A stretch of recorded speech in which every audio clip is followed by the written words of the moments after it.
Welcome back to another episode of FPOG, Financial Planning for Oil and Gas Professionals. This week on the podcast, we're going to answer a listener and prospect question, which is a great question. What happens when I retire practically, right? How do I recreate a paycheck in retirement, right? So I'm separating from ExxonMobil, let's say, in April. What happens in May? What should I do? How does it work? What are all the tax considerations? Logistically, how does that happen? So really, today's episode is going to be broken up into a few parts. We'll talk about the logistics of it. We'll talk about what we think about bucketing and how that fits into this, and then some tax considerations. But Justin, just go ahead and answer the question. I'm retiring in April, May. What happens? How do I turn my assets into a paycheck? You need to start spending your money. And let's go into a little bit more detail on how you do that. Let's take Jared, what you just said. If you're retiring and it's April, you're going to retire, and May 1, you're going to start spending your own money. The paycheck is not there. A couple quick rules of thumb. If you are under 59 and a half, well, in that case, you need to be strategic about, are you taking from a 401k or an IRA? Your active 401k has some exemptions to where you avoid IRS penalties. So the first thing you want to do is you want to avoid tax penalties when you start taking a retirement paycheck. So if you're 57 and you have this traditional IRA that you've built up over the decades, that is probably not going to be where you're going to take from first.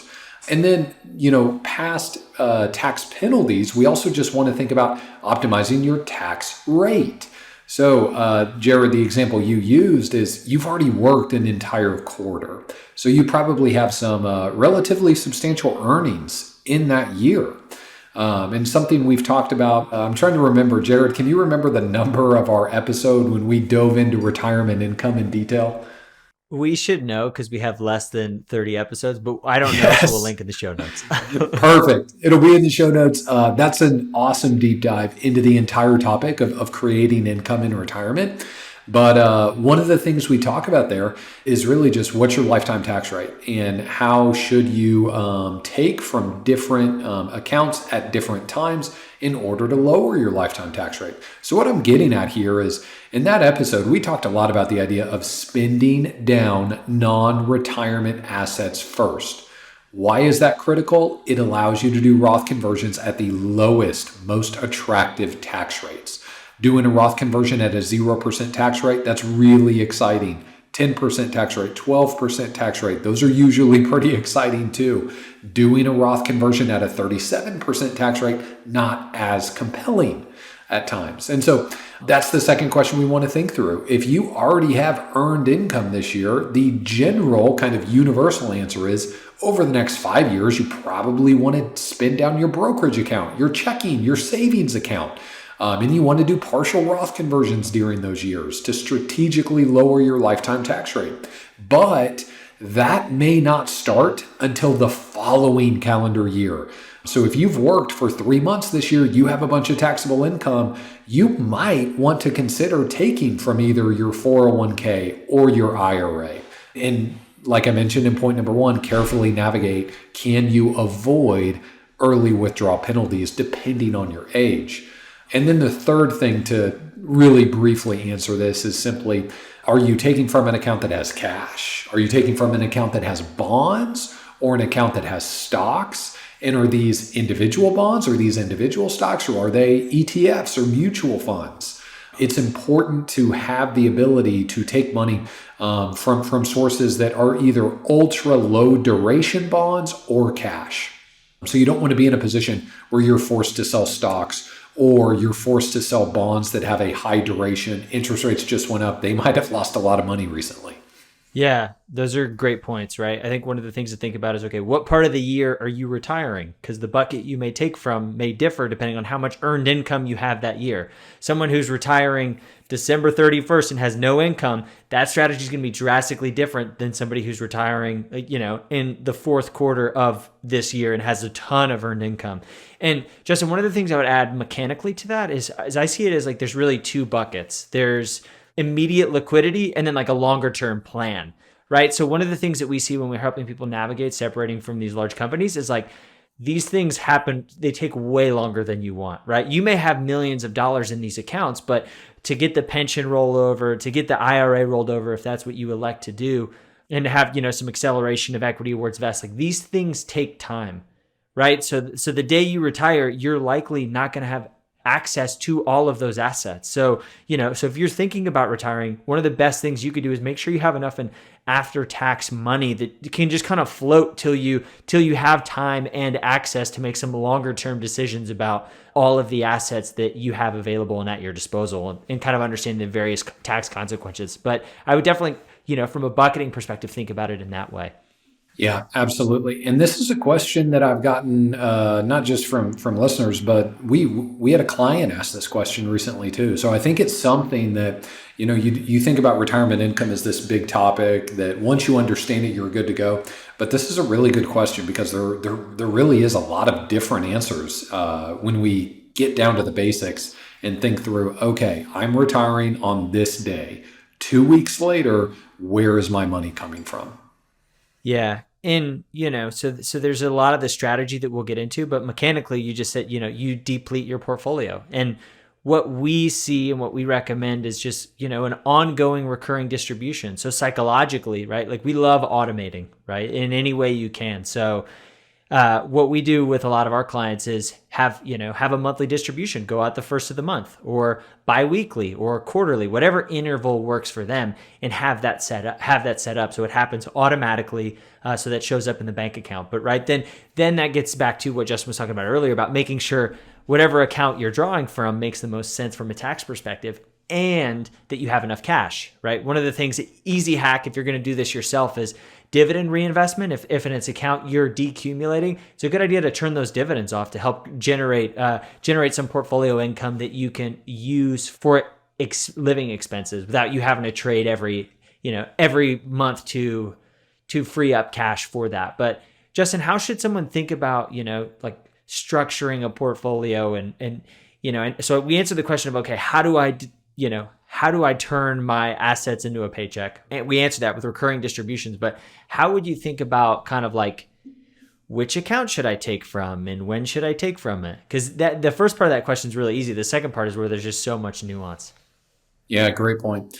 You did bring up dividend reinvestment. And real quick, the reason there is typically when you're an investor, you have dividend reinvestment turned on. So what that means is if a security pays a dividend, you typically just take that dividend, put it right back in whatever it came from, and you buy more. So you're reinvesting the dividend. If you are decumulating the portfolio, turning that off is attractive potentially because you're receiving the dividends, but then you just want that to sit in cash instead of reinvesting it. And the reason for that is you're about to spend that money. So it doesn't make sense if you're 45 and you're not going to spend that for decades. But if you just retired recently and that's the account you're going to take from to pay your living expenses, then it makes sense to start building regular cash there. Jared, you mentioned specific strategies like how do we implement, which account do we take from? Yeah. Perfect. So just like you mentioned, the time of year that you retire is critical. So there's going to be, you should probably take from a different account if you retire on December 20th compared to if you retire on May 10th. Every quarter that you work is going to impact that year's earned income, and that's going to impact the tax brackets that you're in.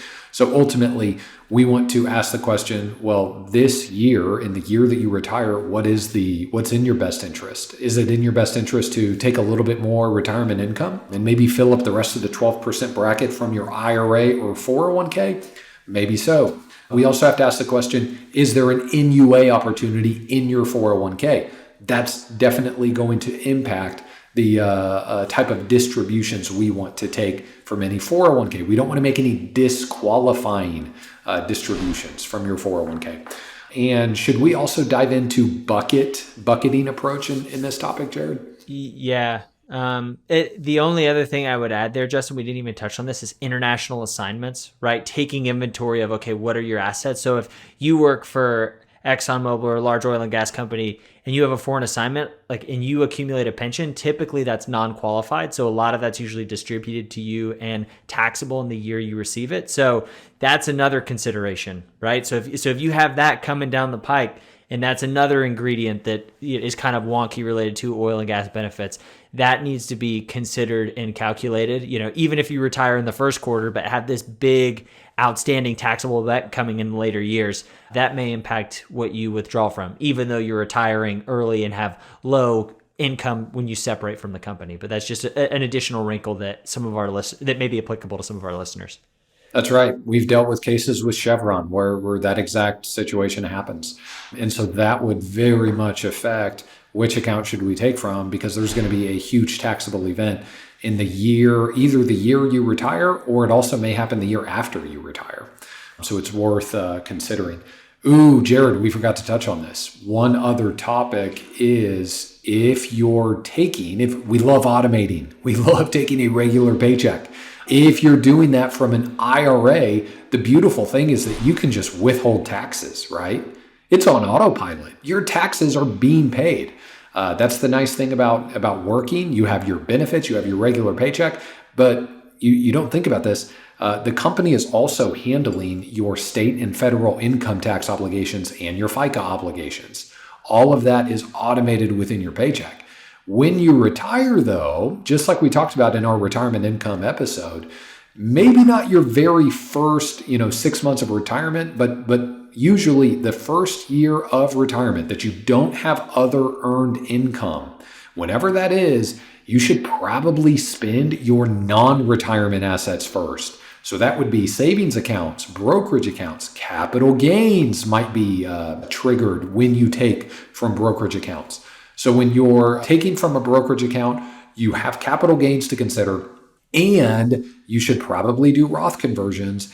And when you do a Roth conversion, the best way to execute a Roth conversion is to not withhold anything for taxes and instead pay the tax bill from a non-retirement account. That's by far the best way to execute it when possible. So what does that mean?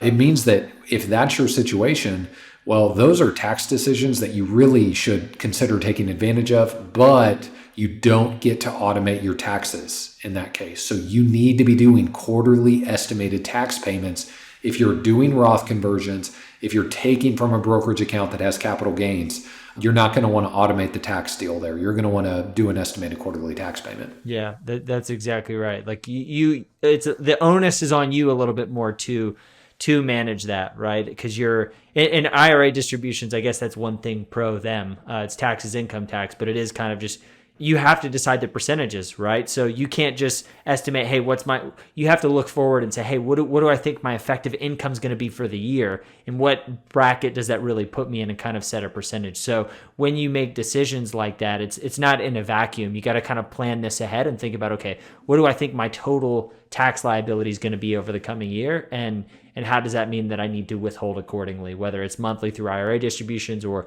with quarterly tax payments for capital gains or other taxable portfolio activity to recreate your paycheck? That's right. And really quick note on that, by the way, it is not the end of the world if you do, especially in your first year or two of retirement, if you end up having, say, a $15,000, $20,000 tax bill. Because you're doing a lot of these things. You can take a deep breath. It's okay. Not the type of thing where you necessarily want to do that every year. You might face a bunch of penalties and stuff. So I guess what I'm saying is you probably don't want to get to tax time and owe $90,000 and have penalties on top of that. But if you do this for a year or two and you owe $12,000, $15,000, that's probably okay. Yeah. So let's talk about bucketing a little bit. How does this... Right. So we've talked about like logistically how we actually recreate the paycheck, but because bucketing really comes down to which assets, right? The remainder of this conversation will be, okay, which assets and which accounts. So the bucketing piece is more about which assets. So how do you think about which positions to make available, and how does this connected to the bucketing strategy? And maybe even talk about the bucketing strategy, because we're assuming that all our listeners know, but just if you could do a brief overview on that, that'd be awesome. Yeah, absolutely. So in its most simple form, the bucketing strategy is you have 3 buckets. One is short term, one is intermediate term, one is long term. And if you're listening to this podcast after last week's podcast where we talked about intermediate term being 50 years, long term being 100 years, we're going to come back down to earth a little bit. And for income, retirement income purposes, short term is 1 year. Intermediate term is 5 years. Long term, anything more than 5 years. So it's helpful to organize your investments. And this is, something that we like to do with families that are entering retirement. Organize your investments so that you do have about 12 months of expenses sitting in either cash or a cash-like instrument. Certainly, we'd like to, maximize the yield and interest rate that you're earning in that.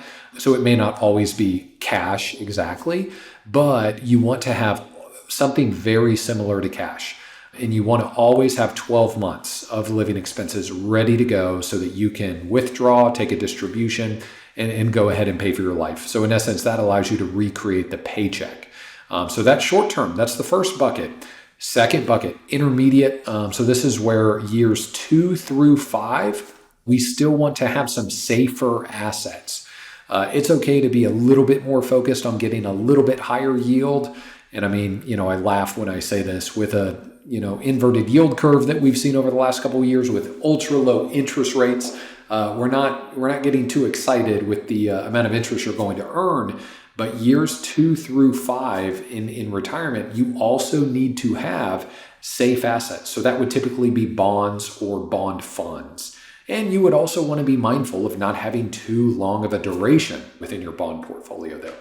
So we just mentioned 2 buckets, short term, intermediate term. And if you have those 2 buckets, that means that you're going to have 5 years worth of living expenses in cash or bonds.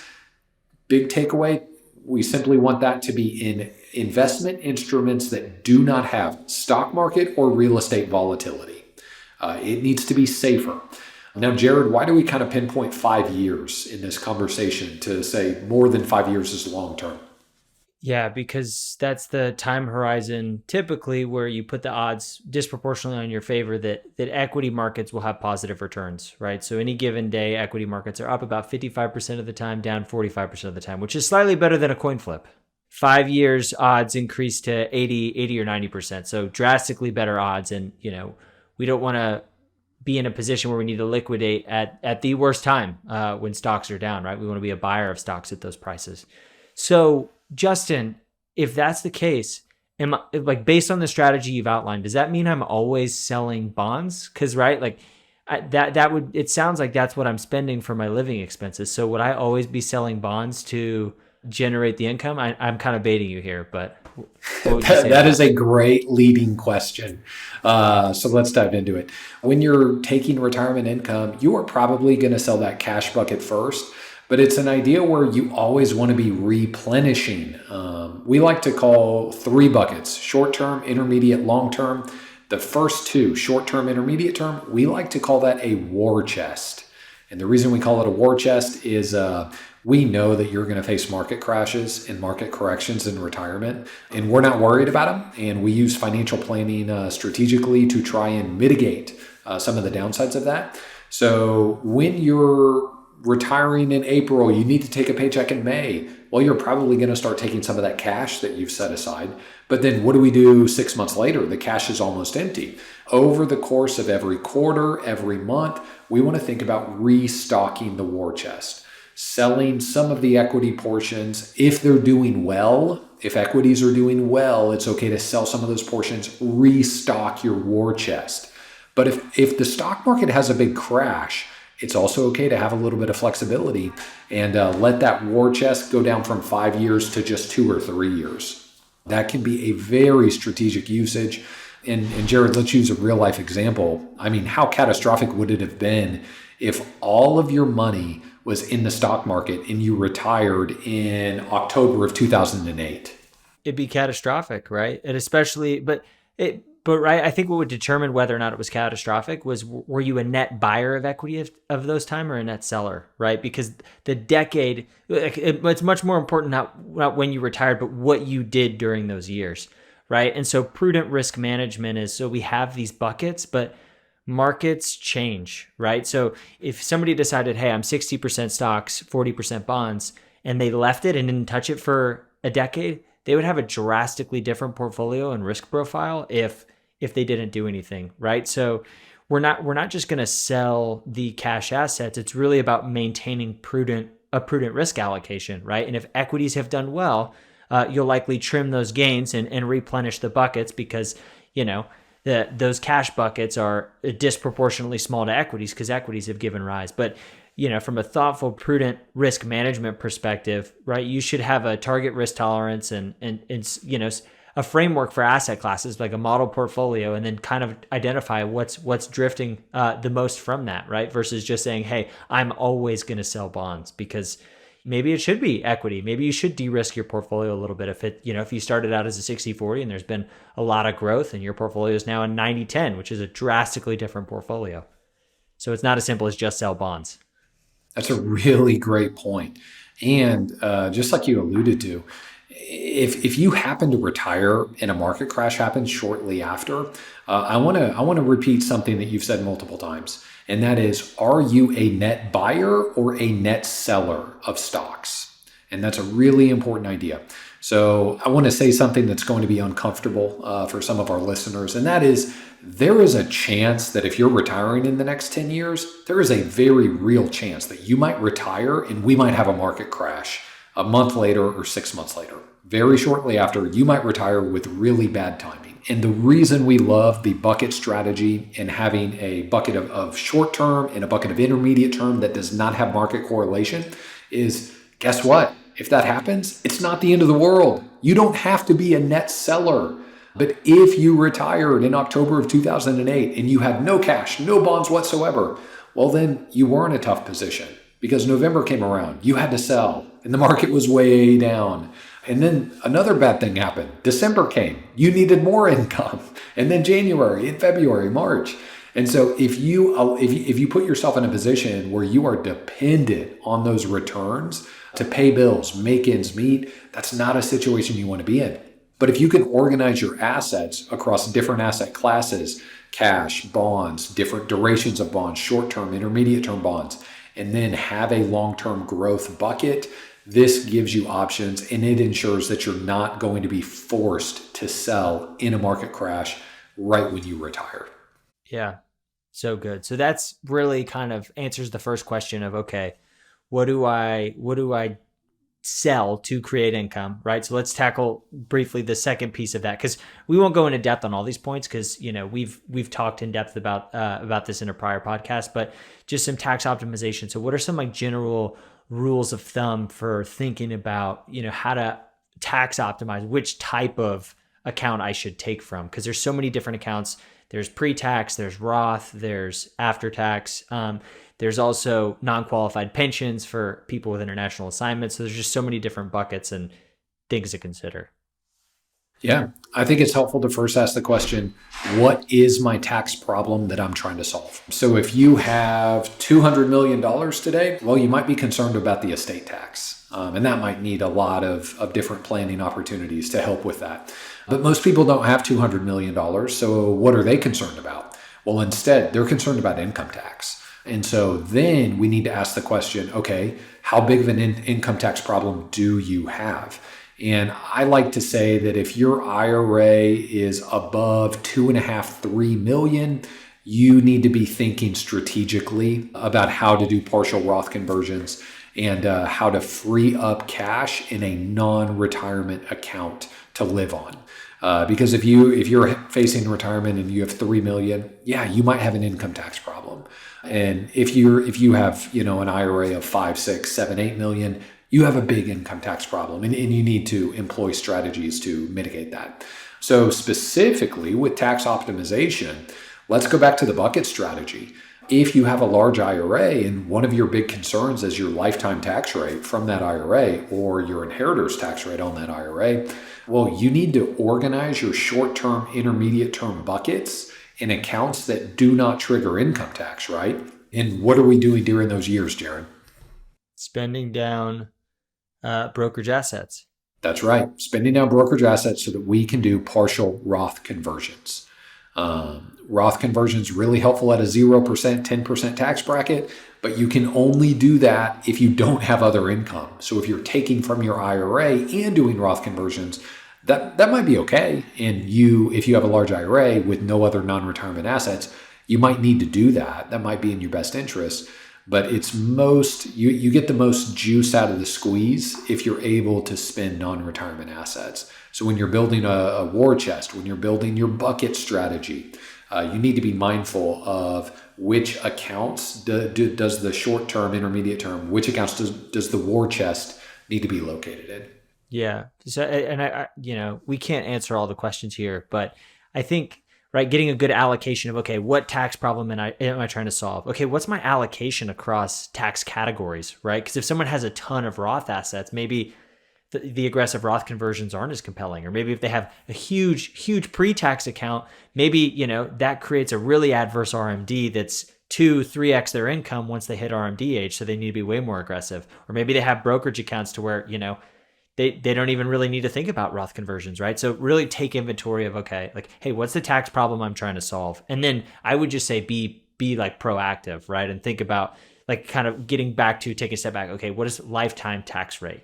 Okay, what are the opportunities? What are the cutoffs? What are the cliffs, right? Like there's a 0% capital gains bracket, right? How does your distribution plan incorporate that fact, right?